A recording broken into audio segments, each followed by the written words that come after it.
Bienvenidos al Bibliófilo. En esta ocasión voy a hablar de una obra bastante corta, nuevamente hablando del autor Miguel Delibes.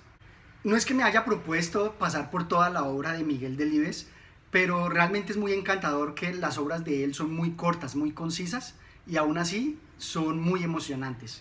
También en parte porque una de las suscriptoras me lo recomendó. Se trata de la obra Señora de Rojo sobre fondo gris.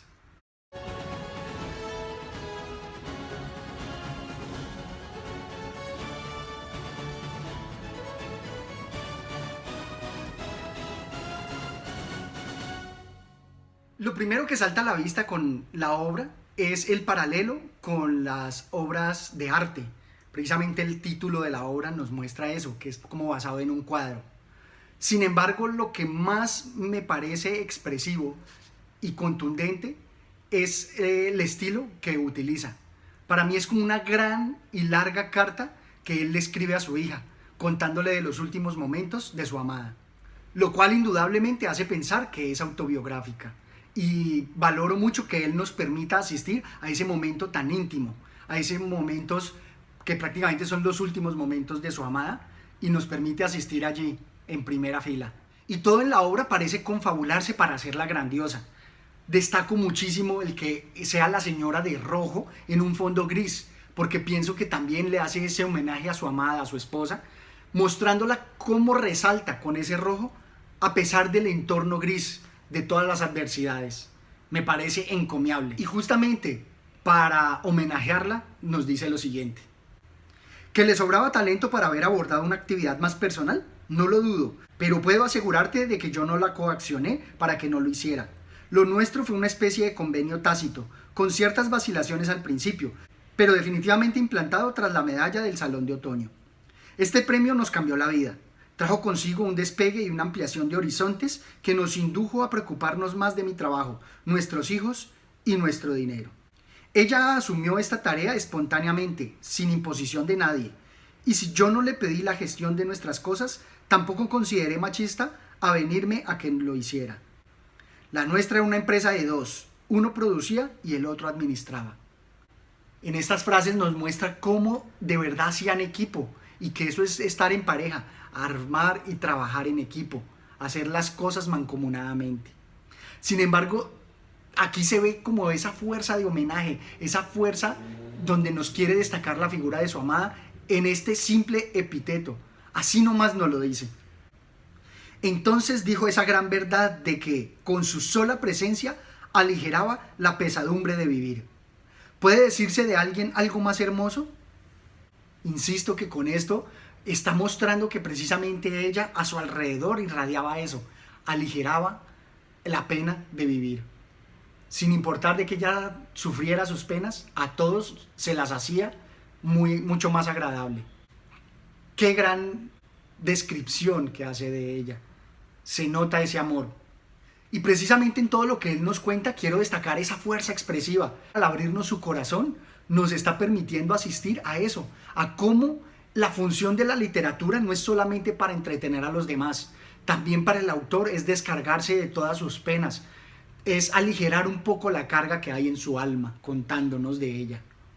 Me parece de verdad una obra digna de ser leída y releída. Dentro de los aspectos que quiero destacar está esa coincidencia de temas, por ejemplo en lo que resaltaba de Por quién doblan las campanas de Hemingway, en ese vivir plenamente. Aquí él nos lo pone en dos líneas, pero que también son muy contundentes. Dice así: en el peor de los casos, yo he sido feliz 48 años. Hay quien no logra hacerlo 48 horas en toda una vida. Y es porque nos quiere recalcar acá que él ha sido feliz 48 años, lo cual él lo ve como algo grandioso y precisamente agradece a su esposa por ese tiempo que le ha dado de felicidad. Estas palabras me parecen contundentes. Recordemos eso en nuestra vida. Apreciar esos bellos momentos que nos hacen felices, así sean solo por 48 horas. Es evidente el paralelismo donde él nos cuenta aquí, escrito por él mismo, situándose como artista plástico. Sin embargo, a nadie escapa pues ese paralelismo entre el arte plástico y el arte literario. Y hay frases muy contundentes, por ejemplo esta que quiero resaltar, donde habla de su amor por la lectura y que me sentí muy identificado. Miremoslo. Ella entendía que el vicio o la virtud de leer dependían del primer libro. Aquel que llegaba a interesarse por un libro se convertía inevitablemente en esclavo de la lectura. Un libro te remitía a otro libro, un autor a otro autor, porque en contra de lo que solía decirse, los libros nunca te resolvían problemas, sino que te los creaban, de modo que la curiosidad del lector siempre quedaba insatisfecha.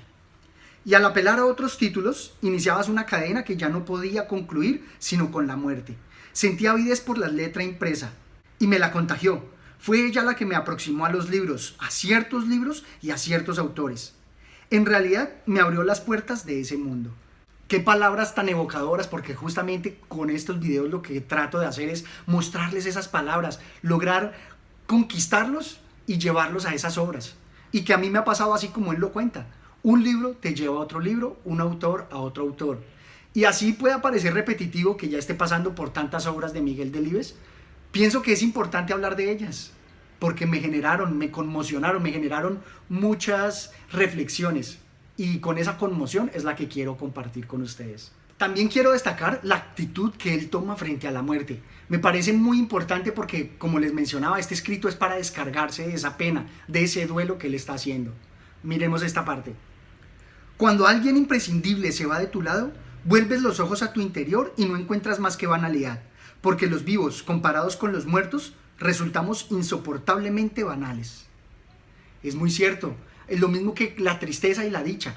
Decía un filósofo que la alegría es expansiva y por lo tanto horizontal, mientras que la tristeza es vertical, te lleva a las profundidades, te hace reflexionar, y justamente con la muerte sucede eso.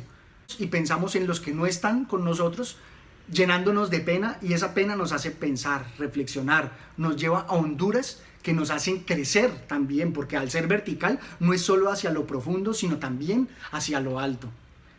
Es hermoso ver esta parte y de pronto, pues si tenemos alguna tristeza, poder consolarnos y pensar sobre ella. En esta parte solamente quiero destacar la gran prosa de Miguel Delibes, porque nos muestra cómo se va a revelar la muerte o la va a él a presentir.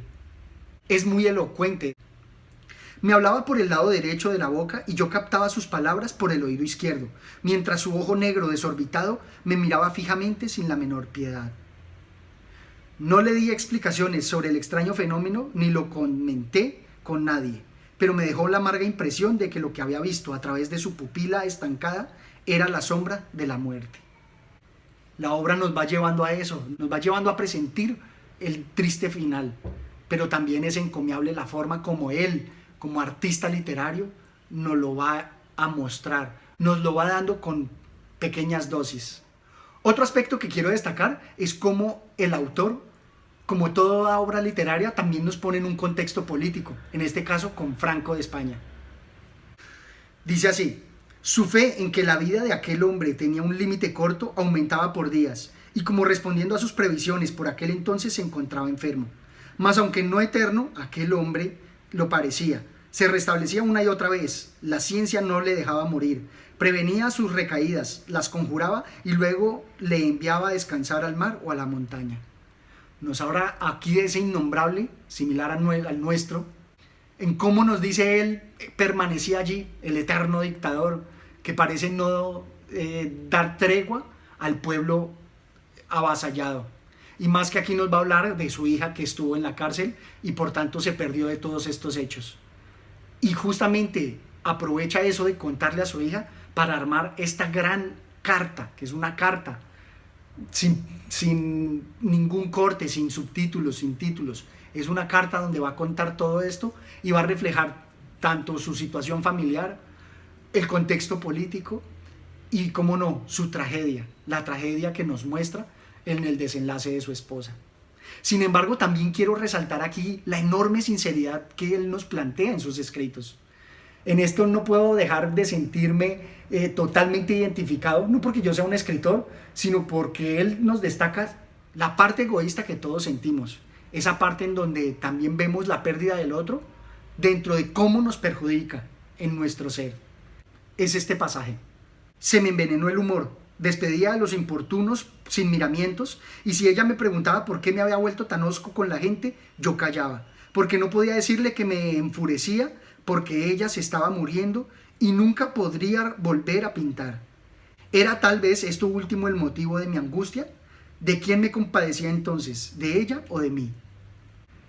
Siento que esta parte es donde él más nos está abriendo su pensamiento, donde él, a pesar de su tristeza por obviamente la situación que está corriendo con su esposa, también reflexiona y se siente y nos muestra con toda sinceridad el egoísmo que hay en su alma, y nos muestra con total transparencia que también le atemoriza su producción literaria, porque va a sentir que siente que esa pena, que ella es el motor, su musa inspiradora, se le va a ir.